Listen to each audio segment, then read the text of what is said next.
Hello, hello, hello, hello, hello, everyone. Welcome to another episode of Sree's Global COVID-19 Show.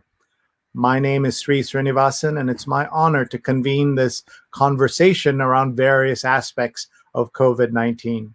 We've been covering everything from the health issues, through the economic problems, through the racial equity story during this pandemic. And today we are talking to our friend Damon Brown, who's making a return visit to the show. When he was here last time, he talked a little bit about positivity and how we think about our work and how we can be positive in the world. He mentioned his new book that was going to come out, Build From Now, How to Know Your Power, See Your Abundance, and Nourish the World. And he'll be with us in just a minute because his book is now out. So please stay tuned and please tag your friends on Facebook, Twitter, YouTube, and LinkedIn. They can watch us now or watch us later. Hi, everyone. I'm Sree. Thank you so much for being here. We're so grateful to you. Please tag your friends. Please let us know where you're watching from. We're going to share your comments and your questions with Damon and also get your thoughts on the topic of how we can all build from now. If you have not seen our show before, we have done more than 250 episodes, and we've had more than 450 guests from 73 cities and 20 countries, including the chief scientist of the World Health Organization. You can find our archives at youtube.com/Sreenet. And big thanks to our partners at Scroll Global and Scroll.in. And really big thanks to our producers, Rose Horowitz at Rose Horowitz 31 and Vandana Menon, Vandana_Menon. Please follow them, and they will be live tweeting and sharing during the show. The show is brought to you by my company, Digimentors, which does social and digital consulting, produces conferences, summits, webinars, and talk shows like this. So if you have any opportunity to work with us, please let us know. We have done events for 50 people and events for 100,000 people. We bet your event is somewhere in between those two numbers. So please let us know when you get a chance. My email is sree@sree.net. We'd love to work with you. All right. Are you ready for Damon Brown? I know I am. We have so much to learn from him. He's the author of Build From Now, How to Know Your Power, See Your Abundance, and Nourish the World. He's a co-founder of Cuddler, a company that was been acquired. He's a columnist at Inc. magazine, and he's an entrepreneur and coach. You're going to learn a lot, as I always do when we spend time together. So please welcome onto our stage, Damon Brown. Hi, Damon. Hi, how are you? Great to see you. Thank you for being here. Absolutely. Let's ask the question we asked you a couple of months ago. How are you? Where are you? And how's your family handling the pandemic? I am okay, which is actually great compared to compared to how things could be right now. My family's doing well.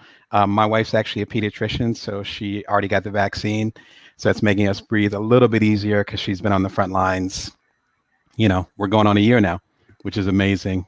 Thanks for your work, Sree, for doing the daily program up until a couple months ago. Like, whew, yeah, because we've needed stuff like that. That's one of the reasons why I wrote Build From Now. It's like, just like you're doing, finding some way to nourish people because we really need it. But my family's doing great. We're sheltering in place here in Las Vegas. I'm the primary caretaker, which I talk about in my previous books. And so I have a 4-year-old and a 7-year-old. They're both thank you. They're both very healthy boys. You can relate to that from a few years back with your twins. And so you know where I'm at right now. So I'm just happy that they're healthy and they are keeping me extremely young and, you know, keeping me doing the bath salts for my sore body after running them around all day. But, you know, it's all I can do is smile. Like I'm glad everyone's healthy around me. And that's all I can ask for, you know? Well, you're always smiling and it's contagious, your smile. So thank you for being with us and congrats on the launch of the book. I do want to ask, is there any element of vaccine jealousy in the house when one person has the vaccine and the others don't? Wow. The kids, they're not giving the vaccine to kids yet because there still needs to be clinical trials. So unfortunately, they're not going to get protected for a little while. And luckily, as far as studies go, they don't have as much of an issue with being sick from it. For myself, I'm barely leaving the house.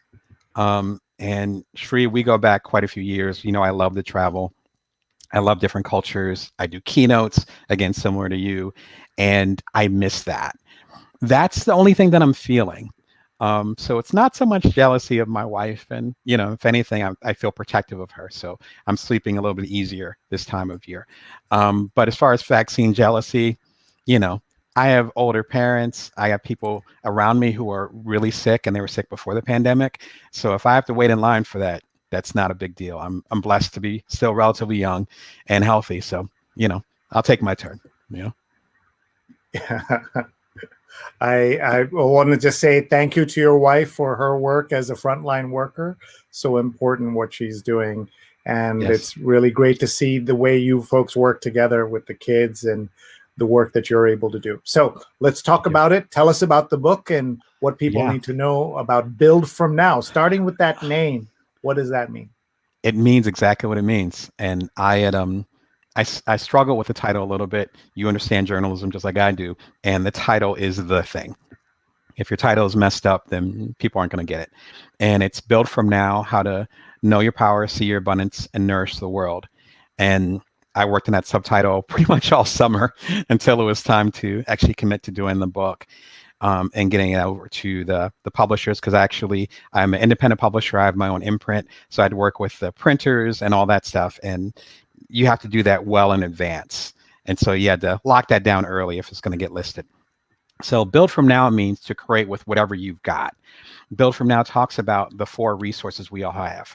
It's focus, agility, time, and energy. That's focus, agility, time, and energy. I call them the fates, so you can remember them. They're also on the cover of the book. So you see the symbols here.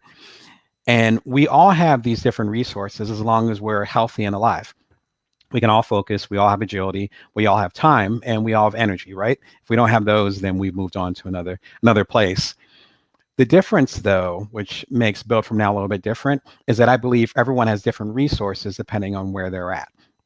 For instance, my deep thing right now is focus. I'm extremely focused right now, which is why I was able to write a book during a pandemic, and my coaching practice, and my usual journalism, and taking care of the 2 boys, because I'm a really focused person right now. I don't have a whole lot of energy just because, I'm approaching middle age and I got 2 little kids. I don't have a whole lot of time for the exact same reasons. And so leaning into these strengths allows us to build from wherever we are, even during a pandemic. The deeper level, which I think you'd relate to, and it kind of ties into our conversation from 6-9 months ago when I was last on the program, is that you also have to talk about the systemic things that are happening, particularly over the past year. And so there are certain systems in place, certain people in place that are making decisions that are affecting other people of certain cultures, certain genders, certain leanings and orientations. And so that factor needs to be put in. But once you understand that factor, then you can figure out what you can actually do about it. And so the book is very much into recognizing that we have major challenges. We've always had major challenges, particularly here in America. And the first half of the book, which is called An Outside Job, talks about the systems and the challenges that we all are facing that became extremely clear, in 2020 and are still unfolding, unfortunately, through this year. The second half of the book is called An Inside Job. And what I really want to do is give hope and say, okay, man or people or whatever created these systems that might be oppressing people, that might be have us be judged against each other, might be dividing us. But if we created these systems, then we actually might have the power based on these 4 resources to change the system, not destroy it, but change it. And so based on that premise, I'm really trying to give people the tools to build from now. And again, I'm very proud of the title because I keep thinking, even after I publish a book, I think about if there's a better title, and I can't think of one. It's like Build From Now. What are you going to do? Build from now. You can't build from yesterday. And you can't build tomorrow. Build with the resources you got. And so that's the intention of the book. One of the ways that I think about this moment is all the things that are happening and the way the Biden administration is using Build Back Better. And that fits into what you're saying. What is your understanding of the difference between Build Back Better and Build from Now? Have you spent any time thinking about that? No, you know what? And obviously I don't have any inside track on the Biden administration, so I didn't know where to go there. Evidently, there's some Carl Jung collective unconscious thing going on here as far as building. I think building back better is fine, you know, and I think it's something that people can get behind. That sounds cool. I call it build from now because I want a sense of urgency. I want it to be, okay, I want the world to be a better place. So I'm going to start it on Thursday. It's like, no. Build from now. Like, we're going to build it back better, but when? How long is it going to take? When are we going to take the first steps? This isn't a criticism of the administration at all. It's just, that's why build back better wouldn't be my slogan for this. It's like, no, there's a sense of, for some groups and some people, there's a sense of complacency as far as saying, let's get back to the way things were. I'm a middle-aged African-American with immigrant Hindi wife and two, Blindian kids, both boys. I don't want to go back to the way America was, right? So the idea of build back better, cool, but build from now means what are we actually working with right now? So it's the double-fisted approach, if you don't mind my terminology with that, where, if that makes sense, where it's like, on one hand, build from now as far as the past doesn't have anything for us. So we need to build from now. That's one. And then build from now as far as the urgency, like build from now, like with what you've got, right? Like I just did my book launch a couple weeks ago. I have a million things going on and I'm taking the time to spend with you. Just like I'm sure you're very busy and you're taking the time to spend with me. This is building from now. Because if you wait for that perfect moment or say, we're going to build better later, what does that even mean? And so in my coaching practice, in my books, in my keynotes, I try to give that sense of you have enough, you are enough. So build from now, make something happen now. The resources aren't going to get any better. And the world definitely isn't going to get any better unless you get involved. That's kind of the intention. I think that's a beautiful concept because a lot of us do wait for the right moment to get started. We say, okay, we'll start in a few weeks or in a few days, and you're saying start now. How does this fit in with things like New Year's resolutions? I mean, we're almost 10% of the year in already. Oh, don't say that. How do you think about that? Right, 10% already. You're absolutely right. Jeez, I think it goes into, and I've done quite a few articles on Inc. With this, and I've actually launched my own little YouTube channel at youtube.com/BrownDamon. So I have regular insights that I put on there. It's usually 11:30 a.m. Pacific Standard Time. So you go to youtube.com/BrownDamon, and I've already done about like 60 of these little vignettes, or like 10 minutes. 60. And then a couple. Wow. Yeah. When I get into something, I dive in, But that's why I admire you so much, because we're kind of peers in that sense, where we get into something and we go all the way in. But I've talked about New Year's resolutions, of course, a few weeks back during the New Year's. And there's two big recommendations I'd have with New Year's habits. Number one is to focus more on routines rather than habits. So that's one. The second part I'd say is to come up with a 10-year or a 5-year strategy instead of a 1-year strategy. I think it was Bill Gates that said that people overestimate what they can do in 2 years, but underestimate what they can do in 10. And with Build From Now, I'm approaching a 2 or 3 year plan with that, where there's stuff that I want to do that, frankly, I couldn't do during the pandemic. So this is for the long haul. With my first major independently published book, which was The Bite-Sized Entrepreneur, which came out 4.5 years ago. I think you see it behind me, but I'll show it to you. When that came out and it became a bestseller, I wasn't expecting that, which ended up being a blessing, because it ended up being real, genuine work. But then I had to kind of work backwards and say, okay, I have a bestseller. People are asking for my coaching. I'm starting to do keynotes. Now what? And I'm in a different place where I'm like, okay, now I can build from now, but also build out bigger. So I think when it comes to New Year's resolutions, and I'll talk about my personal stuff on that, or my personal take, going for the long haul, forget the year. This year's going to fly by. Like, I'm already thinking about 2022. What's going on in 2023, especially, and you're familiar with some of this with the book process. I have a faster schedule because I'm independently published. I have my own imprint called Bring Your Worth. But with traditional published books, which I did 18 of those before I started my own imprint, they take 18 to 24 months to come out. So if I got a book deal right now from a traditional publisher, it will be out in early 2023 if they were on a fast schedule. And so important. Thank you. And you see I'm wearing my Build From Now t-shirt. They're available at damonbrown.net.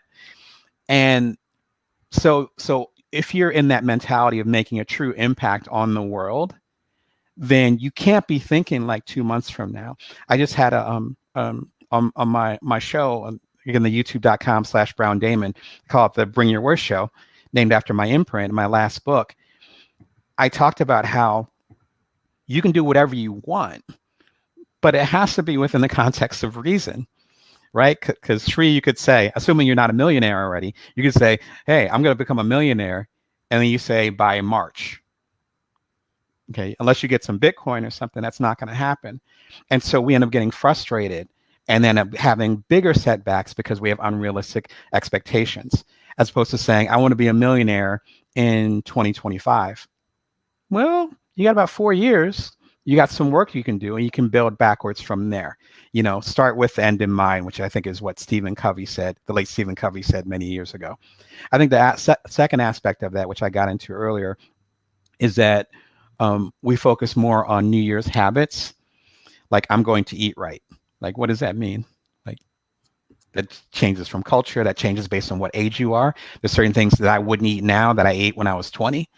But if you focus on routines, though, then that's a little bit different, because I found that routines have that flexibility. I meditate every morning for 5 minutes.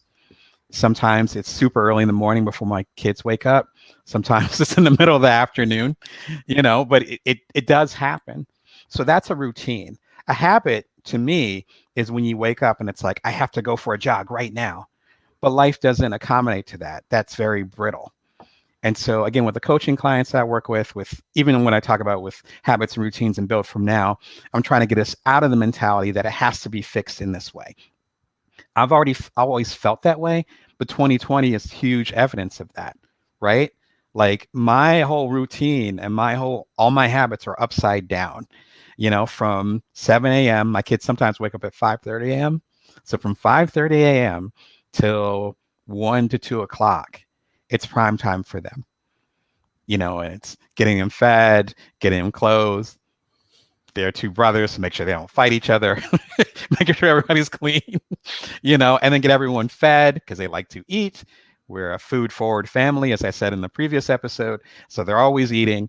And then it's them for, 5, 6, 7 hours, whatever that is. My routine before was the opposite. Right? I'd go drop them off at school or preschool, whatever. And then I come home and then it's Damon time, and it's time to be on media, and it's time to work with clients and so forth. And suddenly it's inverted, and we have to work with that. So what I'm trying to do, I guess if it was one word with the people that I'm working with and the message I'm trying to send, is that idea of a resilience.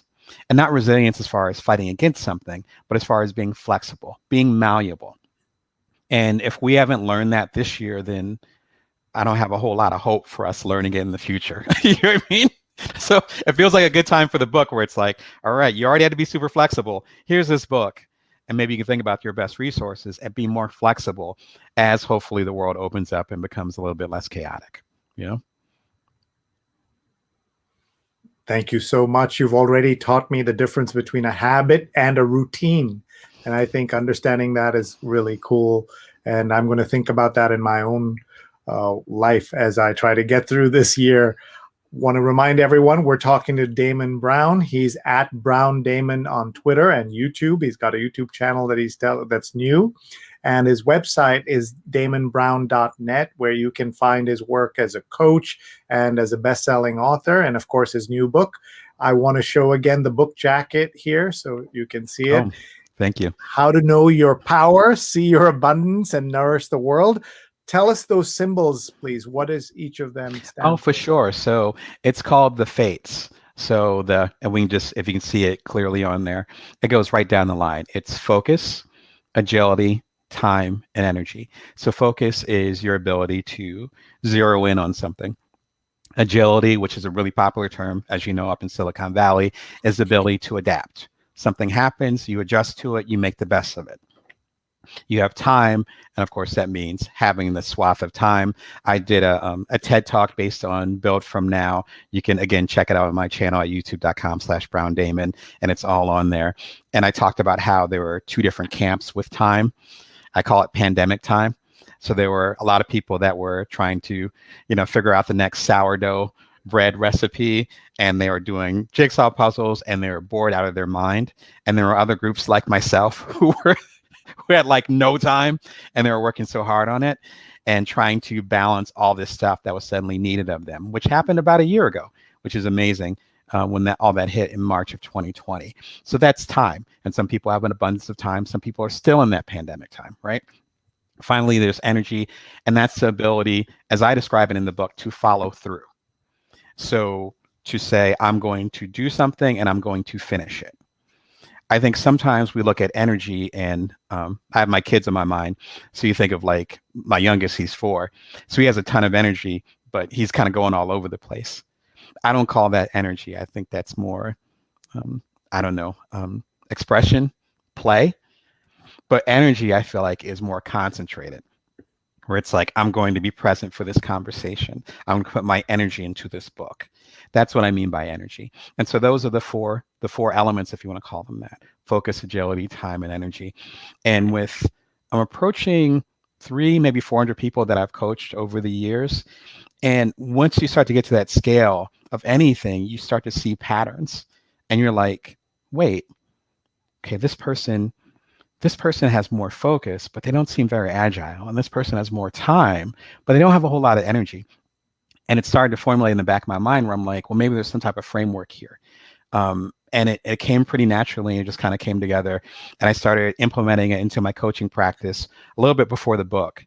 And suddenly I started to see results with the people that I was trying to help, as well as in the ink column, because you'll see kind of a breadcrumb trail as far as me experimenting with these ideas, as you see with any type of journalism, that's eventually turning into a book. And so it's been really encouraging to get that early feedback. And now finally, January 28th, the book is out, and the feedback so far has been really good. And it's really pushing people to think beyond what they think they're capable of before. And that's what I want. It's like, we didn't make it through 2020 and hopefully make it through 2021. We didn't do all this to be average. We didn't do all this to build the world back the way that it was. We didn't do that. We don't want that. That feels like a waste of time to me. That feels like a waste of all the elements that I'm talking about. So if we're going to do that, and we're complaining about things not being right and things being inequitable, and we need to do the DEI with the diversity, equity, and inclusion, and we need to do this with the police force and all that. All right, so when are we going to get started? It's not going to get any easier. Now. Thank you. Yeah. I feel like I need to ask for amen. Amen. You've got it. Folks, the book is called Build From Now, and we want you all to check out his website at damonbrown.net. Let's look at some of the comments that are coming in. Jonathan Borstein is watching from the East Village. He has watched 264 episodes. Thank you so much, Jonathan, for being here. Linda Jonathan. Lawrence from Long Island.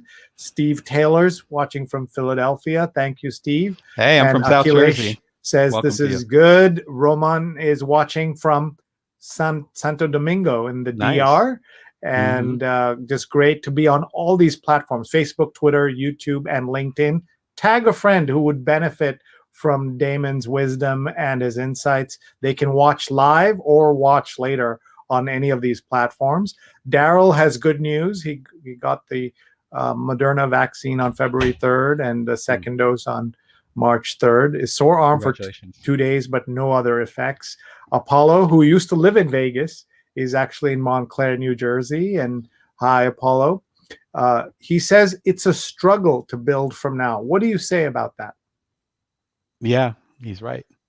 Yeah, he's absolutely right. Um, the intention with Build From Now is not to say that it's easy. I never say that in the book. And it's not a small book. Like, it's quite a few words in there, and I never say that. And I think you're right. It is a struggle. The point is that, to quote Seth Godin, who's a favorite author of mine, it's not going to get easier tomorrow.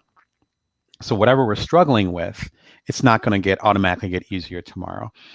One thing that I think about, and I've mentioned it in a couple of my books, is that I believe I want to say Mandarin, but I always get it mixed up.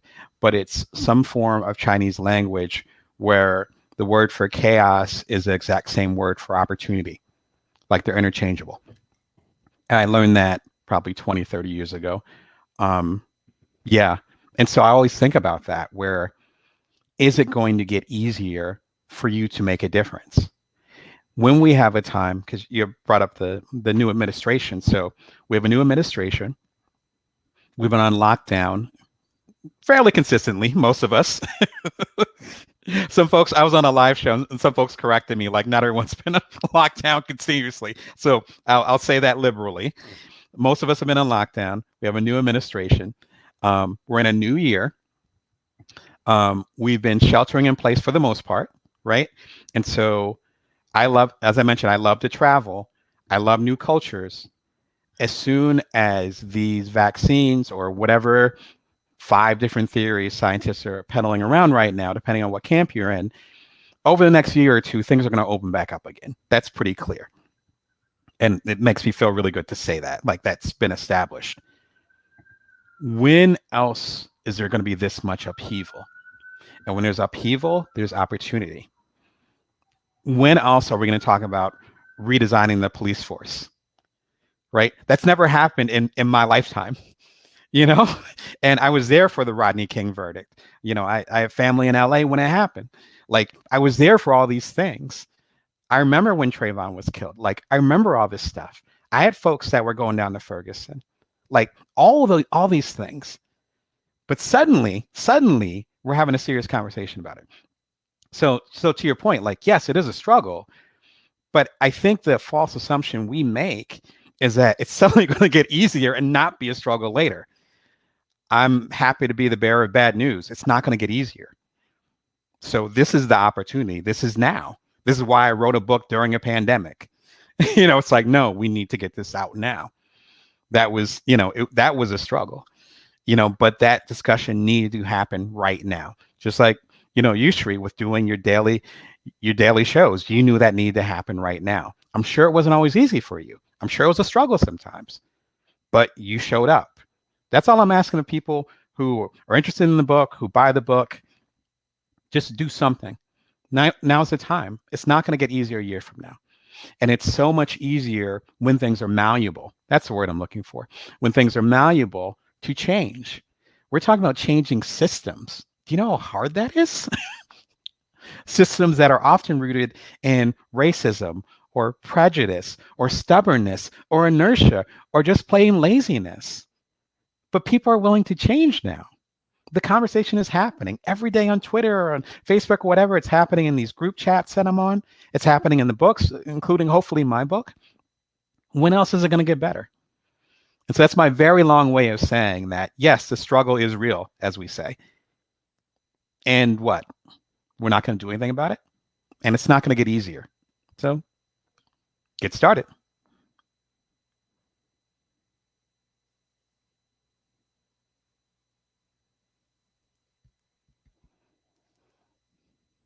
Sorry, I was muted there. No He says, how people circumscribe you versus how you define yourself is a challenge. The power is letting your truth illuminate.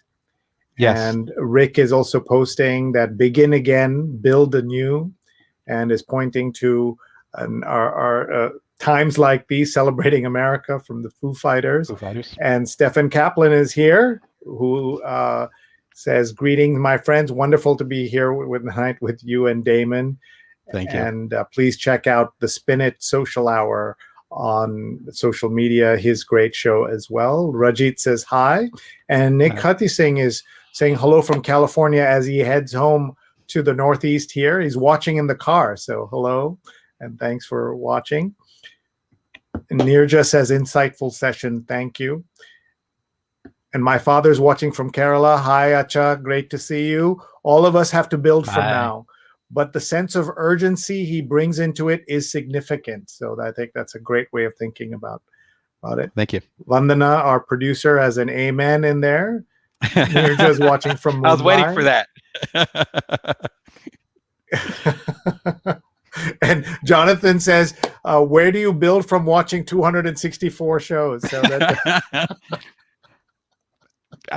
you have our gratitude. Hat to you. Well.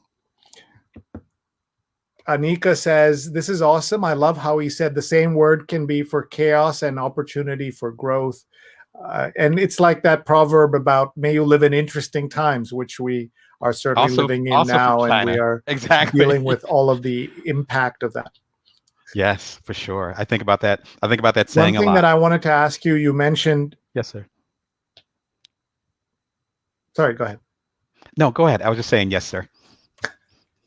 I was going to, you mentioned the idea that you have Blindian kids who are Black and Indian. And we now have a second family in Washington, D.C. That is the vice president is Blindian herself.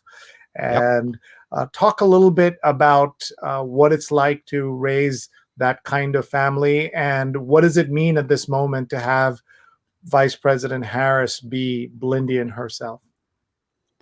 Wow. I don't even know where to start, to be honest. And you know me, I'm not usually at a loss for words. For us, I'll take it even back to our wedding when we got married, going on a decade ago. And our wedding, once we decided to do it, we actually had a traditional Hindi wedding. So I came in on a horse, and we had the Bhangra drums and the whole thing.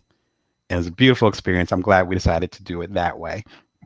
But we also, my background or my studies are more closer to Buddhism, which, as you know, Sree, that kind of overlaps anyway, if you know the Buddhist history. And so we had a Buddhist part of the ceremony, and my best friend actually was a Buddhist monk. And so he actually did the what do you call them? The vows for the Buddhist portion of it, since I didn't know that part. But then most importantly, during the dinner portion, again, I told you we're food forward. During the dinner portion, half of it during the wedding, during the reception, was the traditional Northern Indian food. And she's from Gujarat. So it was, it was lots of the curries and the samosas, and I'm getting hungry because I had a small dinner, but lots of that food, really, really good food. I'm really into the chicken tikka masala, which isn't veggie, but they allowed that to come through, as well as the spinach or saag paneer, which I'm really into. I could eat that all day, and my mother-in-law makes an amazing one. Anyway, that was part of the thing, but the other half goes back to my background, where my great-grandmother was actually from New Orleans. And so we had beignets, we had, I believe we had crab cakes or some variant of that. We had all kinds of nice Creole and Cajun food there.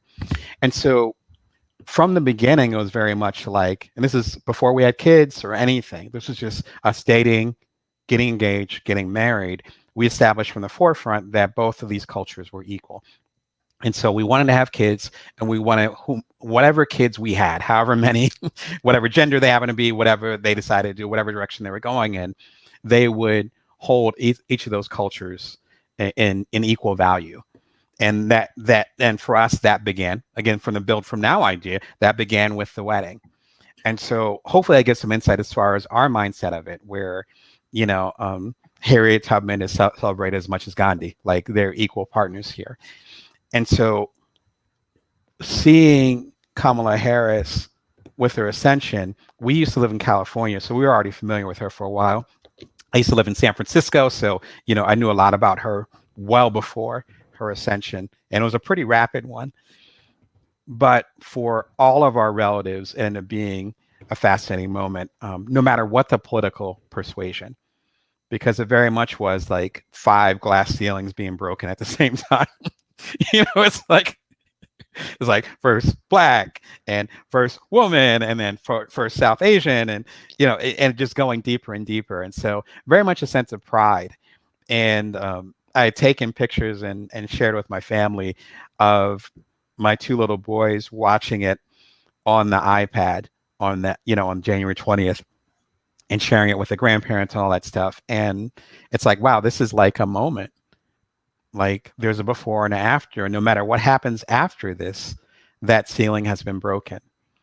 And I think there's a beautiful poetry to that. Like, I think we'd often underestimate that, where we think, again, I think that was Apollo that was saying that is a struggle, and that's absolutely true. But once you break that, then it becomes a different game. It's kind of like the traditional thing they talk about with the 4-minute mile, right? Where that 4-minute mile was considered a scientific impossibility until I think it was a high school or a college student, I always forget his name, back in the late 30s, I believe, broke the Roger 4-minute Barrister, mile. yeah. Thank you, you're on it. He broke it, and then suddenly, you know the story. Within like a year, like 20, 30, 100 other people broke it, and now like high school students are just breaking it all the time. So that's what I mean by that struggle is very hard. But once you do that, then it almost becomes like a muscle.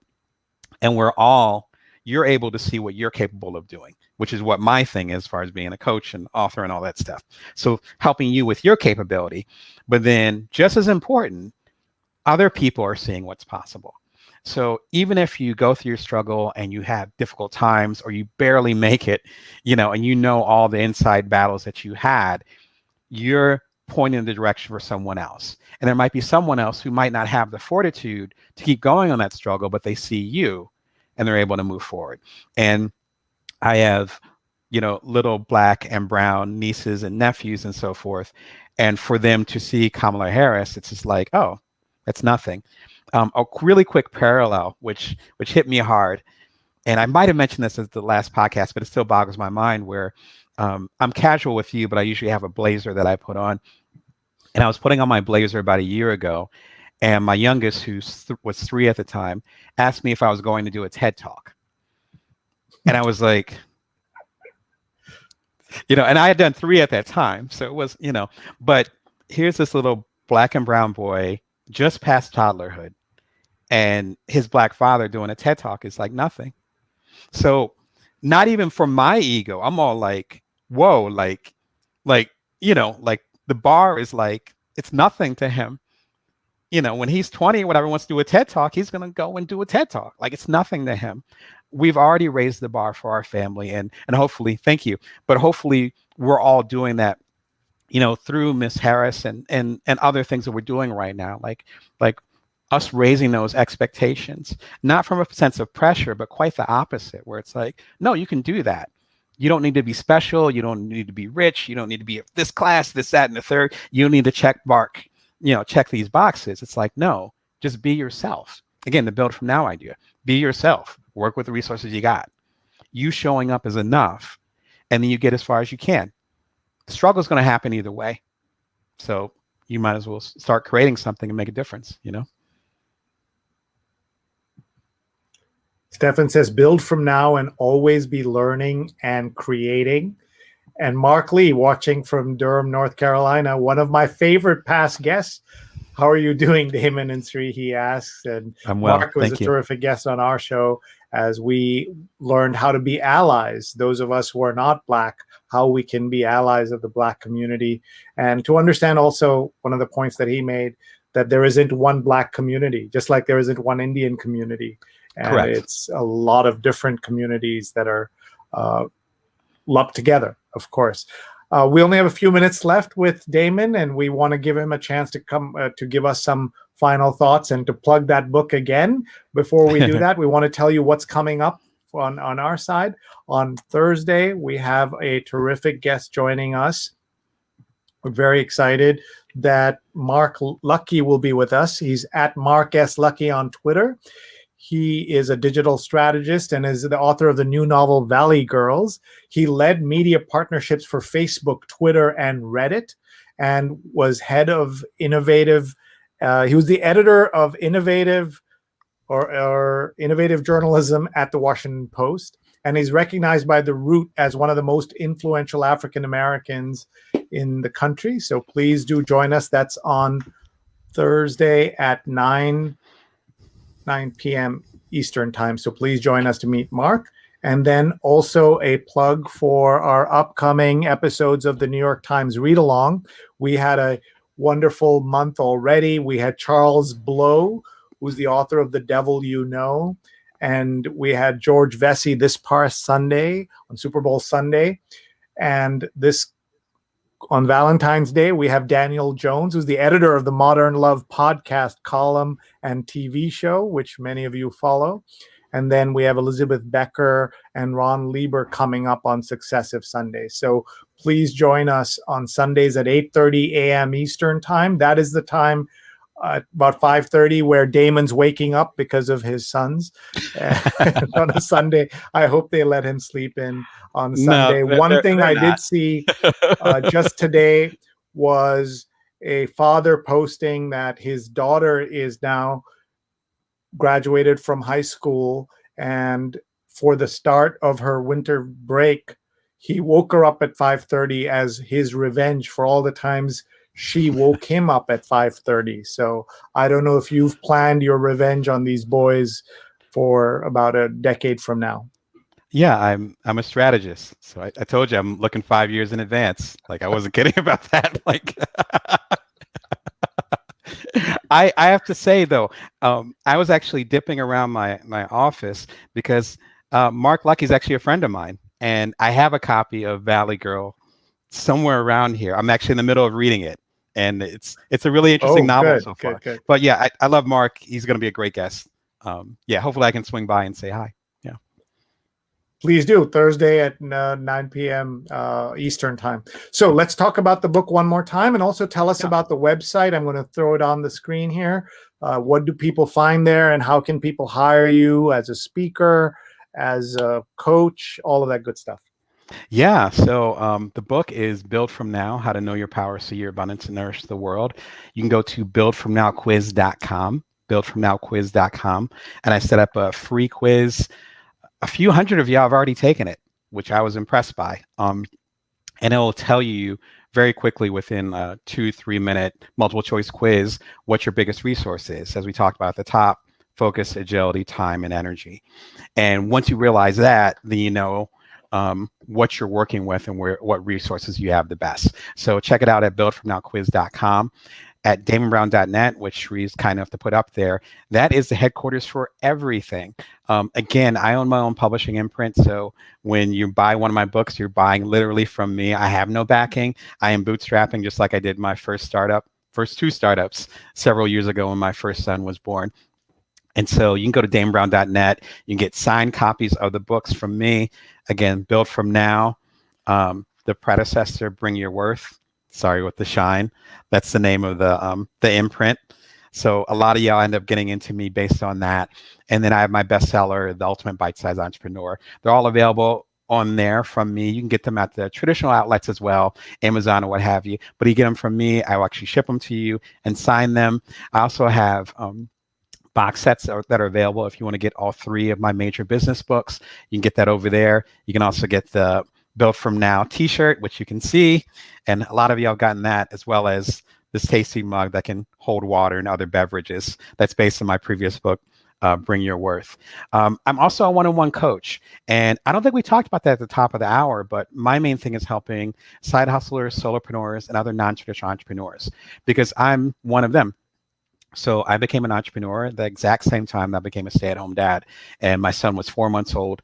I did my 2 startups, So Quotable, and then what I'm really known for, Cuddler, from when my son was 4 months old to when we sold Cuddler right after his 2nd birthday, when he was 2 years old.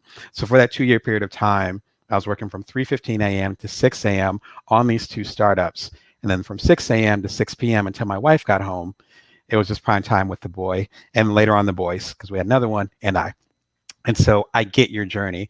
So that's why, like, I want to give these tools. Like, if you're trying to balance older parents at home, little kids at home, if you're sheltering in place, if you have a side hustle, but you want to do this other thing, if you have a passion inside of you, but you don't know how to get those resources together. Not only have I researched this, and I'm a journalist, and I've spoken at TED, and have access to all these brilliant minds, but I've also been on that journey myself. And so I have a coaching practice that's all available on there. You can get all the details on it, where I do one-on-one coaching, similar to this, obviously sheltering in place over the computer. And I have coaching clients, man, in Germany and Northern Africa. I think I had one in Australia, and then of course a lot of them here in North America, and even some in South America.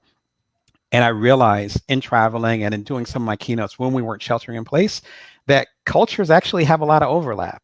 When I was down in Bogota, Colombia, and did a keynote a few years ago, they're asking the same questions that the people in, say, Chicago were asking after I did a keynote.